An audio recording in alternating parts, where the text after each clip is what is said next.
Alors moi je vais vous parler du design actif. Moi je suis gérant d'une société qui s'appelle Playgon. Ça fait quelques années qu'on travaille autour d'un concept et d'un principe qu'on appelle le design actif et qui est quelque chose qu'on met au milieu d'à peu près tous nos projets, nous, aujourd'hui. Donc on a une façon de le voir et on essaye en tout cas de le développer et de le partager. C'est pour ça que je suis ici aujourd'hui.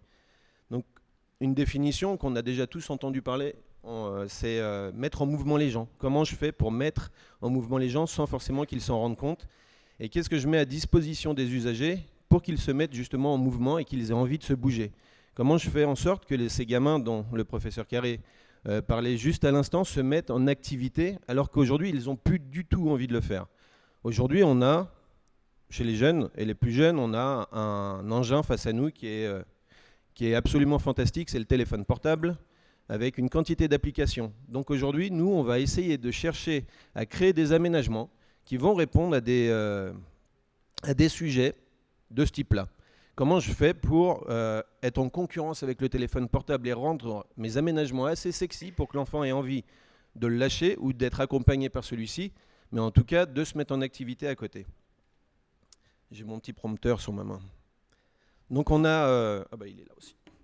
On a défini quelques mots pour vous montrer un petit peu l'ambition du design actif, pour vous montrer que ce n'est pas uniquement une peinture sur un sol au pied d'un terrain de basket, comme je l'ai souvent vu là, ces 2-3 dernières années. Malheureusement, je n'ai pas envie que ça parte dans ce sens-là. J'ai envie que ce design actif s'ouvre et que ça soit une solution à un problème qui est majeur, qui est le problème de sédentarité et qui est un problème de société. Et j'irai plus loin que le professeur, j'irai sur les jeunes, mais après on ira aussi chez les femmes, on ira aussi chez les seniors. Donc ici, vous avez un nuage. Peut-être que vous n'associez pas autant de mots au design actif. Mais nous, c'est ce qu'on va faire. Donc sur la page suivante, on a 3 piliers. On se base sur 3 piliers. Ces 3 piliers, on va travailler sur les loisirs actifs, sur les transports actifs et sur le bâtiment actif. Je suis obligé d'aller un peu vite. On a 20 minutes. D'habitude, je fais ça en 3 heures. Donc ça va être beaucoup plus rapide et beaucoup plus actif. Sur la page suivante, on a une petite vidéo. Je vais vous la passer. Si elle tourne. Ah voilà. C'est pour vous montrer à quel point c'est simple, en fait, de mettre en activité un enfant. Ça, c'est à Tirana, c'est en Albanie, et c'est une petite enfant juste qui marche sur des tracés sur le sol. Comment vous rendez actif une ville? Comment vous voulez donner envie à un enfant de marcher dans la ville? Vous lui rendez du jeu dans la ville. Quentin Brière, le maire de Saint-Dizier, qui aurait dû être là, mais qui n'est pas là, et finalement, il n'y a personne pour le remplacer, qui est au téléphone tout à l'heure? Non. Ah, il a mal aux dents. Et il n'est pas là, dit souvent que la beauté sauvera le monde. Moi, je lui réponds souvent que le jeu sauvera le monde et que le design actif en est une part.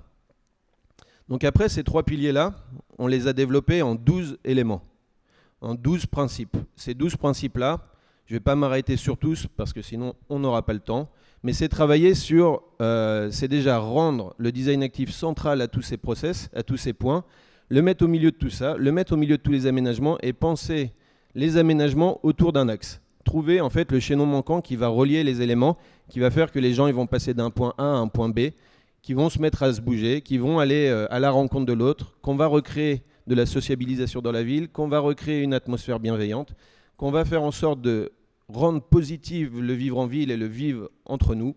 Et on sait qu'en ce moment on en a besoin plus encore qu'avant. Et donc on travaille sur l'école, on travaille sur des infrastructures appropriées, on travaille sur l'implantation d'équipements collectifs, d'implantations qui vont être multimodaux, de réseaux piétonniers. Et on va réfléchir à tous ces axes-là pour mettre le design actif au milieu de ça. Mais alors là, vous allez me dire, mais comment vous faites? C'est bien beau, ça a l'air super votre truc, mais qu'est-ce qu'on met en place? Nous, on utilise des outils, ce qu'on a appelé outils. On va utiliser le design. On va essayer de rendre sexy nos aménagements. Donc avec l'apparence qui va être un petit peu différente, avec un visuel qu'on va essayer essayer de faire unique, on va essayer de créer un imaginaire collectif pour rendre fière la population d'un équipement et pour qu'ils puissent dire « Ah oui, c'est chez moi ça, j'ai envie d'y aller ». Et on va voir les images après. Ça, c'est par exemple un skatepark qu'on a fait pour le lancement de terre de jeu il y a 4 ans, je crois maintenant, 3 ans et demi, 4 ans à Pontoise, où on a travaillé sur la couleur, la mise en couleur pour travailler sur la question du genre sur cet espace-là, sur cet espace de skate et faire le lancement de terre de jeu pour Paris 2024. On travaille sur des devantures de magasins comme celui-ci. Ça, c'est potentiellement la devanture d'un magasin sportif. Donc pour les enfants, pour qu'ils puissent se mettre en mouvement, avec des formes et des choses qu'on n'a pas forcément l'habitude de voir et des activités qui sont différentes de celles d'une aire de jeu standard.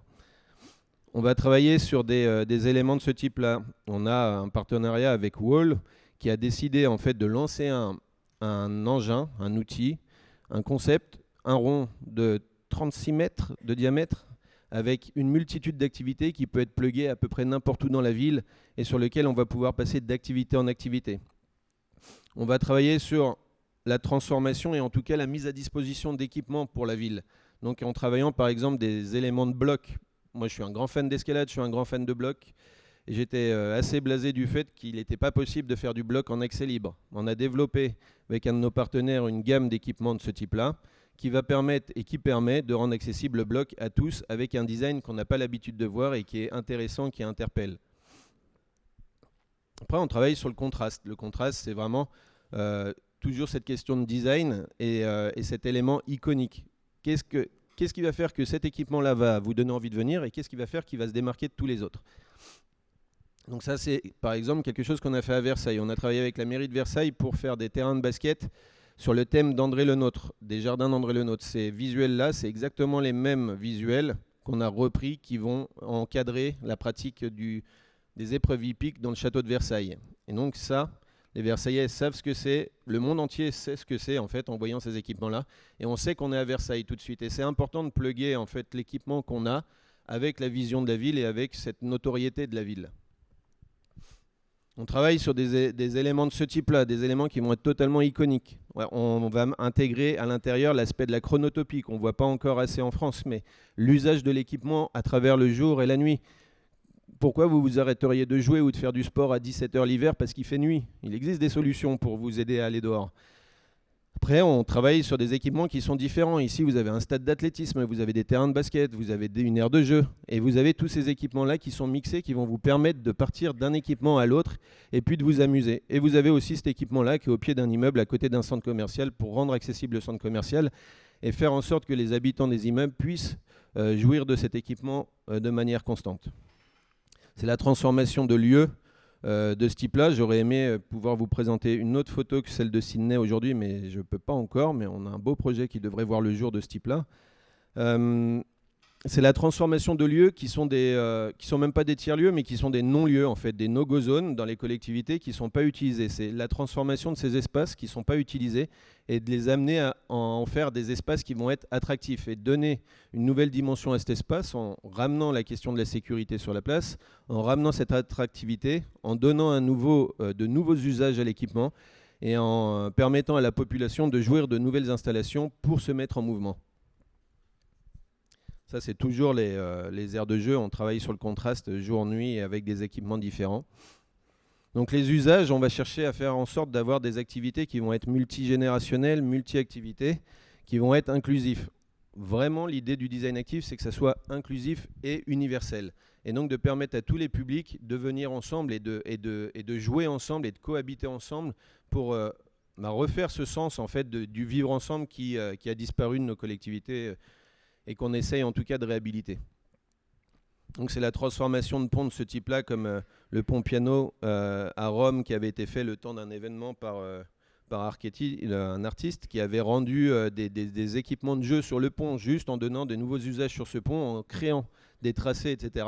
Ils avaient donné une activité nouvelle à ce pont, et vous aviez des gens qui s'étaient réunis pendant des heures, et même ça avait duré 2-3 jours cet équipement-là, sur le pont pour jouer ensemble. Des gens qui ne se connaissent pas, qui vont jouer ensemble. Ici, vous avez un autre équipement qui va être multimodal, multi-usage, où on a pensé, c'est pas nous, mais où a été pensé l'équipement avec de multiples activités. Ici, vous avez un stade d'athlétisme complètement cassé. Vous n'avez pas l'habitude d'aller le voir, ce stade d'athlétisme. Si je vous dis allez faire des tours de piste, allez faire de l'endurance, vous n'allez pas avoir envie d'y aller. Si je vous dis allez faire de l'endurance ici, courir autour de la piste, ici vous aurez peut-être envie d'y aller parce que c'est intéressant, parce que c'est nouveau, parce que c'est pas une piste rouge avec des lignes et parce que vous aurez envie, parce que c'est sympa, vous pourrez vous poser pour faire du basket ou de la pétanque comme vous le souhaitez. Donc toujours dans l'idée de faire des équipements qui vont être multimodaux. Il y a ce genre d'équipement-là où les équipements de skate, de terrain multisport, de fitness sont sont diffus, sont développés, permettent toujours cette multi-activité et surtout ça permet de remplacer un parking de voitures. Donc là ici c'est aussi ça, c'est transformer les espaces pour en faire des lieux d'attractivité et de pratique. Ici ça c'est quelque chose qu'on avait fait à Arcueil il n'y a pas très longtemps. C'est un exemple qu'on donne pour montrer que ça peut ne pas coûter beaucoup d'argent. Le design actif, c'est la transformation d'équipements. On a transformé deux rues aux écoles sur la ville d'Arcueil, qui est en région parisienne, pour rendre attractif justement cet escalier à gauche et en faire un équipement de jeu, et pour transformer cet espace qui ne fonctionnait pas à droite pour en faire un lieu de parcours à présent, et un lieu où vous pouvez jouer à la pétanque et rencontrer vos potes tout en haut. Donc l'attractivité, c'est toujours cette création de la surprise, c'est toujours ce design qui va être différent. C'est cette question de la prise de risque et de l'espace partagé. Donc c'est amener le sport dans les bureaux. Tout à l'heure, le professeur parlait uniquement des enfants, mais une part de la sédentarité, c'est les gens qui restent assis sur leur chaise une douzaine d'heures par jour devant leur bureau. C'est une absolue catastrophe. Ça, c'est une porte au CD 92, le conseil départemental du 92, où on a équipé les 8 étages en design actif. Cette porte-là, c'est une porte qui est blindée, qui est accessible qu'avec un badge. Donc vous pouvez prendre l'escalier que si vous avez votre badge. Mais c'est valable dans tous les immeubles, ça. Les escaliers sont sécurisés comme porte incendie et vous permettent pas d'aller les utiliser. Ici, c'est l'exemple, la photo suivante, c'est un exemple qui vient des États-Unis, donc à New York, c'est le Bloomberg, la fondation Bloomberg qui a donné des centaines de millions de dollars, pour aménager des cours d'école, et en échange, en contrepartie, ils ont dit OK, on aménage les cours d'école, on vous donne des centaines de milliers de dollars pour en aménager une centaine, et en contrepartie, vous ouvrez ces cours d'école le week-end. Vous les rendez disponibles aux habitants de la ville pour créer plus de 100 nouveaux parcs dans la ville. Et c'est ce qui a été fait. Donc il y a effectivement des financements qui sont arrivés en masse pour réaliser ce programme. Ici, c'est une université que vous avez peut-être déjà vue plusieurs fois sur les fichiers, sur les visuels qui sont partagés. C'est une piste d'athlétisme dans une université. Imaginez l'université de Nantes avec une piste d'athlétisme de ce type-là. Est-ce que les jeunes, est-ce qu'il y aurait d'autres jeunes que les STAPS qui iraient faire du sport sur cette piste-là? Probablement parce que c'est ludique. Moi, je travaillais avant dans la publicité. J'avais mon boss à l'époque qui me disait « Nicolas, si tu ne mets pas de ludique dans tes projets, ça ne marche pas. Dès que tu vas mettre du ludique dans les équipements, dans ce que tu vas vendre, ça va marcher, tu vas interpeller. » Ben là, c'est exactement la même chose. Il y a du ludique qui est là. On interpelle, on donne envie, ça ressemble à une espèce de mud day ou un parcours du combattant, et on va aller partager des moments différents avec ses collègues et aller se mettre à courir. On travaille sur des aires de jeu qui sont iconiques, vous en avez plein à Nantes. Vous êtes une ville qui est assez, voire même très très innovante à ce niveau-là. Vous avez des aménagements qui sont complètement fous. Moi je viens faire des tours ici pour voir ce que vous faites. Et ça, c'est toujours ces aires de jeu-là qui sont iconiques. Comment on va mettre en mouvement l'enfant? L'aire de jeu, c'est le premier stade de l'enfant. Il faut y attacher une attention toute particulière. Il faut comprendre ce qui est les attentes en local. Il faut comprendre le concept qui est attendu. Il faut aller concerter, il faut faire un diagnostic. Après, il faut évaluer pour voir si on ne s'est pas trompé. Mais une aire de jeu, ça ne peut pas être uniquement un produit de catalogue. C'est pour ça qu'on propose souvent des aménagements sur mesure pour répondre aux besoins des différents quartiers. Les quartiers nord de Marseille, ce n'est pas le 16e arrondissement de Paris, vous l'entendrez bien. Et on essaye de faire des choses qui vont être très différentes et qui vont répondre aux problématiques de chacun. On travaille sur des équipements d'aires de jeu, notamment ça par exemple, qui est un équipement pour amener les enfants à se dépasser, à prendre du risque et à développer tout ce qui est skills de motricité. On a beaucoup de normes sur nos équipements sportifs et sur nos équipements ludiques encore plus. Donc on essaye de développer des équipements qui vont permettre à l'enfant de prendre des risques. On dit prendre des risques mesurés. Parce que là, l'enfant va s'amuser et en même temps, il va faire du sport et il va appréhender des nouveaux mouvements et des nouvelles habilités qu'il n'aura pas développées précédemment. Ici, vous n'avez pas de cabane et toboggan, mais vous pouvez jouer à chat, vous pouvez grimper, vous pouvez courir, vous pouvez faire ce que vous voulez sur ces équipements-là et vous allez faire du sport. Enfin, on a cette création de la surprise qui est la transformation d'espaces qui ne sont pas annexés par le ludique et le sportif et qu'on va transformer pour créer cet imprévu et cette surprise. Donc ici, c'est un exemple qui est assez connu, qui est Hoop Alley. C'était une rue à pipi avec des poubelles à gauche et à droite qui a été transformée en un lieu où il se passe toujours des choses à Vancouver. Et ce site-là est tout le temps transformé. Il vit. En fait, la ville a besoin de vivre. Est-ce qu'une ville peut se satisfaire d'avoir des équipements qui vont rester 10-15 ans à l'identique? Moi, je ne le crois pas. C'est pour ça qu'on travaille beaucoup sur des équipements qui vont être mobiles, transformables et disponibles et bougeables. Et ici, c'est exactement ça. On invite des artistes à venir transformer cette ruelle pour qu'elle puisse vivre et pour qu'elle puisse offrir quelque chose de nouveau. J'en reviens aux applications des enfants tout à l'heure. Moi, mon fils, hier, il m'a dit « Papa, est-ce que tu peux effacer je sais plus, une petite application sur le téléphone pour en mettre une autre ?» Parce que ça y est, ça l'ennuie cette application et il veut jouer avec un autre jeu. Là, c'est exactement la même chose dans la ville. On doit pouvoir concurrencer ces trucs-là et se dire on va faire l'effort de renouveler notre offre et de créer de nouvelles choses constamment. On reste toujours dans ces équipements-là qui sont des équipements qui sont complètement waouh, qui peuvent être joués de jour comme de nuit. Bon, ici, c'est facile, hein, c'est des aménagements sur lesquels on a collaboré, mais qui sont en Chine et avec des moyens qui ne sont pas les nôtres, forcément. Mais ici, vous avez un exemple encore d'un centre commercial sur lequel a été mis une grande aire de jeu, une piste d'athlétisme pour amener les commerçants, les habitants du coin, les usagers du centre commercial à venir faire du sport, mais aussi à jouer avec les enfants. Ces éléments-là, vous allez en Asie, se développent à toute vitesse. Il y en a de plus en plus. Vous allez aux États-Unis, on voit des choses qui sont waouh. Ça va arriver en France au fur et à mesure. C'est des équipements qui sont hors normes par rapport à ce qu'on connaît aujourd'hui et que j'invite vraiment à aller visiter, à aller voir pour voir tout l'intérêt que ça peut amener et toute la créativité qu'il y a autour de ces équipements-là. Ça, c'est un exemple d'un sport 1K qui a été mis en place dans une ruelle. Après, on a l'exemple de Saint-Dizier, avec laquelle on a travaillé. Saint-Dizier, son maire, c'est Quentin Brière. Et c'est une ville avec laquelle on a travaillé sur le développement et le déploiement du design actif dans la ville. Aujourd'hui, c'est la ville test pour Paris 2024 autour du design actif. Quand on a commencé à travailler avec eux, ils nous avaient fait venir pour aménager des espaces. Et c'est la première fois en France qu'on a mis un équipement juste pour courir. On leur a dit on va faire un test.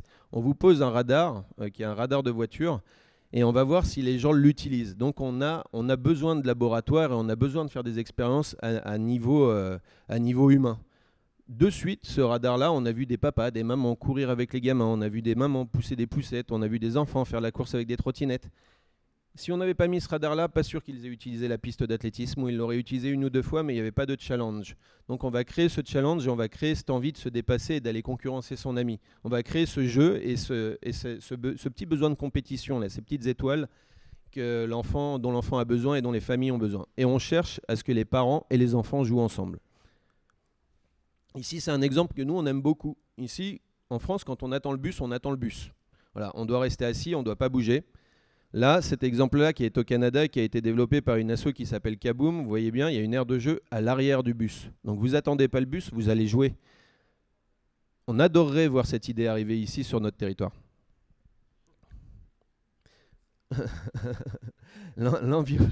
L'environnement, on travaille sur l'aspect de la biophilie, du RSE, de la réutilisation des équipements.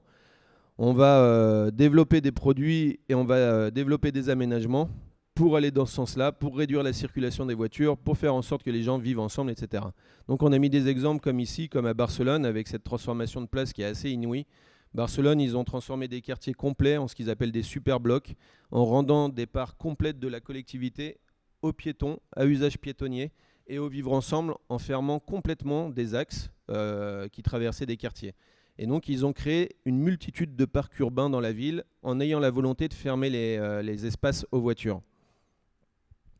Ça, c'est une cour qu'on a fait là récemment au Vertou, une cour Oasis, une cour désimperméabilisée. Je lisais que Madame la maire venait de l'école du Vertou, donc on a mis une petite photo de cette école. Je ne sais pas si c'est cette école, mais en tout cas, les écoles Oasis permettent de travailler sur cet aspect ludique et cet aspect de l'activité physique chez l'enfant.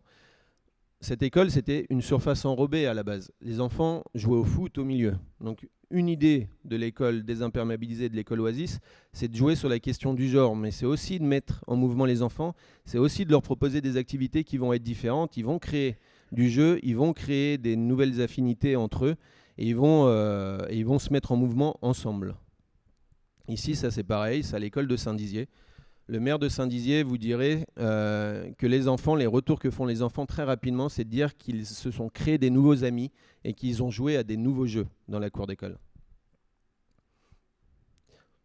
J'ai évoqué tout à l'heure la création de mobiliers qui vont être des mobiliers temporaires ou mobiles. C'est par exemple cette gamme-là qui s'appelle Parkly qui nous permet de faire des lieux qui vont être des lieux transitoires et des lieux de transformation. On transforme une place de marché, on transforme le devant d'une bibliothèque ou d'une école très rapidement avec ce type d'équipements-là qui peuvent être mobiles, qui peuvent être fleuris, pas fleuris et qui sont sur mesure. Toujours l'exemple des super blocs de Barcelone. Et ça, c'est un exemple qu'on aime beaucoup, qui a été fait pas très loin d'ici, enfin à côté de Tours, qui est la transformation d'une piscine. Alors la collectivité avait le choix de raser la piscine ou d'en faire quelque chose. L'atelier Gamma a proposé d'en faire un skatepark. C'est assez brillant comme idée, ça fonctionne super bien. Et l'exemple est plutôt vraiment très réussi. Donc on a ces outils-là, le design, le contraste, les usages, l'attractivité, la surprise et l'environnement. Et là, on va voir quels objectifs on a. 3 minutes, je vais aller super vite. Et donc on a la place des seniors et des vétérans dans l'espace public. Donc c'est une population qui est oubliée. Donc on a une bombe nucléaire, un tsunami avec les petits, on a exactement la même, voire plus grande chez les seniors. Parce que qui va payer dans 20 ans les seniors non actifs? C'est nous, c'est nos enfants, etc. Donc on déploie des équipements pour les seniors. On travaille à faire en sorte que des équipements pour les seniors soient aussi adaptés aux petits pour créer cette connexion entre les grands et les petits, ce qui est très très important.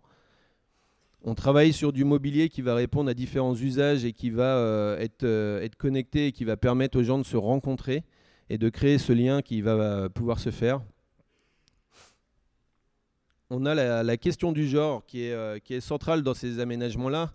On utilise le design actif pour y répondre, pour y tenter d'y répondre. On travaille sur des transformations de sites comme celui-ci, où il y a des jeunes filles qui ont dessiné le terrain de sport qu'elles souhaitaient, le terrain de sport de leurs rêves. Ou alors celui-ci où la démarche a été exactement la même. On a demandé à des ados, garçons et filles à égale distance et à égale part, de travailler ensemble sur l'aménagement de leurs rêves. Et vous voyez, sur tous ces équipements-là, il n'y a pas de barrière en fait. Il n'y a plus de barrière. Aujourd'hui, on continue de financer des terrains multisports avec des barrières qui sont fermées, alors que l'attente des jeunes, et l'attente notamment des jeunes filles sur l'espace public, c'est de ne plus voir de barrières.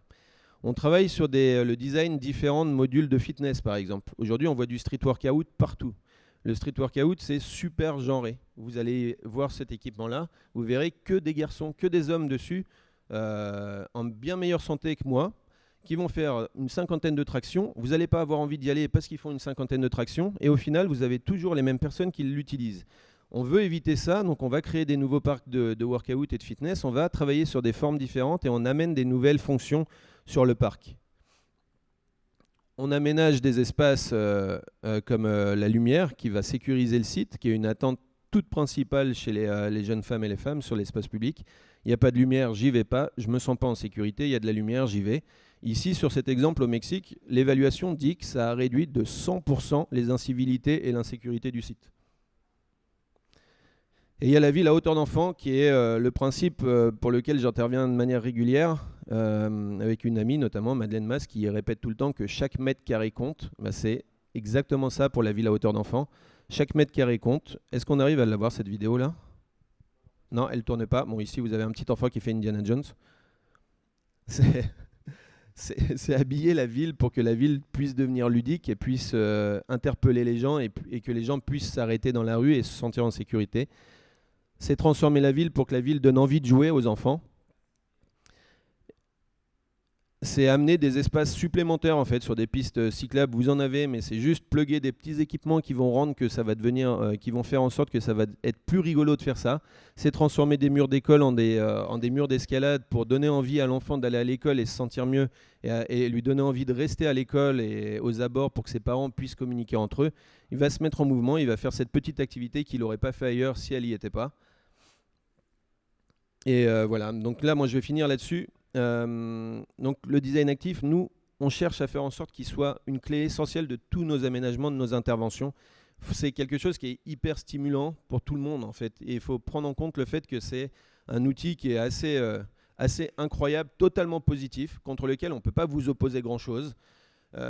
il faut être créatif, il faut avoir de l'imagination et il faut avoir envie de créer des choses nouvelles et de stimuler la ville et de la transformer. Et on pense que cet outil-là, du design actif, doit faire partie une grande partie de l'héritage de Paris 2024 et doit pouvoir s'appliquer partout et pour tous.